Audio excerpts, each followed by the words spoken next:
आणि ते नगरीच्या आबाया सासू घरच्या जुन्या माया घरच्या लेकी हे चित्रवळी चुंबळ मंडवळी गावळ शिराला लावायला पानवत्याला निघून चाललेले असायला मामा एक हात डोळ्याला एक हात गागरीला असायला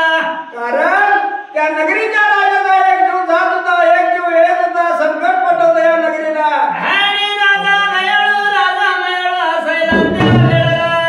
जे राजा त्या नगरी कोण गेला तर आपला सांभाळ कोण करणार हे म्हणून वाईट वाटत त्या नगरीच्या लोकांची प्रजेला त्या वेळेला म्हणून येत होता नेत्राला पाणी येत होतं अशा वेळेला पण त्या वाटला जागत स्वतः कमाया मला नेत्रान बघायला त्या वेळेला माया लागली होती बोलायला माझ्या त्या वेळेला एक हात डोळ्याला एक हात घागरीला लढत जाण्याबरोबर मायवाच्या नजरा पडायला आणि स्वतः करणे मायवा लागली होती मामा बोलायला त्या वेळेला काय झाले बाय तुम्ही अवघड मानायला म्हणून ना एवढं विचारल्याबरोबर हा वेळेला सासूच्या सुना माया घरच्या लेकी लागल्या होत्या सांगायला आमच्या नगरीच्या राजाचा जीव एक जातो एक जीव येतोया आणि राजाला एक चांगला पूर्णशील राजा सत्वशील राजा असायला म्हणून त्या वेळेला राजाला काहीच बरं वाटेना म्हणून ना दुखेचे आमच्या अंतकरण ढायला एवढं देवा सांगताना एवढं देवा बोलताना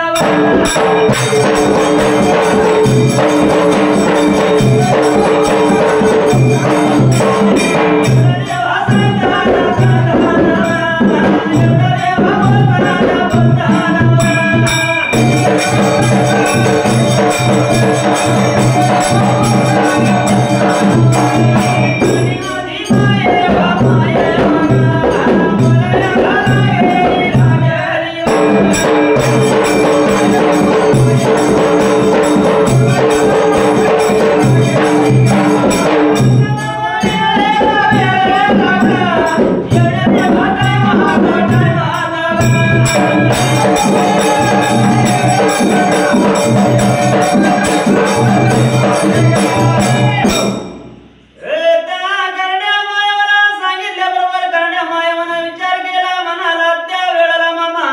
काय केलं असायला जावट घडीला आणि स्वतः निघून आलेले असायला स्वतः देवघराणाला लागली होती सांगायला बाबा रे हा त्यांच्या नगरीच्या राजाला मोठा रोग लागला नाही तसाच जातोय केव्हा राहतोय सांगता येणार नाही आणि म्हणून त्या बाया सर्व बाया शिल्ला दुःख येते बाबा म्हणून ना असं सांगितल्याबरोबर देवघराणाने विचार केला म्हणाला आता मी तर जाऊन कसा पुरुष विचारणार त्या शरीराला तुम्हीच विचारा आणि म्हणून ना लागला होता देवघराणा अक्काला सांगायला त्या वेळेला राजाच्या वाड्याला आई म्हणलं तरी येतोय आम्ही आणि नको म्हटलं तरी जातो बाबा तुमच्या राजाचा रोग नीट करतो अरे बाबा हा. चारही दिशेचा देव देवराची भिकारी आकारी बहुरोगी सगळं झालं मामा होय होय आता तू एकटा राहिलाय कुणाला गुण आला नाही तुला तर गुण आला तर चांगली गोष्ट झाली गुण नाही आला तर तुला कोणी शेकडे झाली आणि त्या वेळेला देवघराणा लागला होता सांगायला एवढी गोष्ट ऐकून ती नगरीच्या बाया सासूच्या सुनाया सुनाची बरोबर माझ्या घरच्या लेकी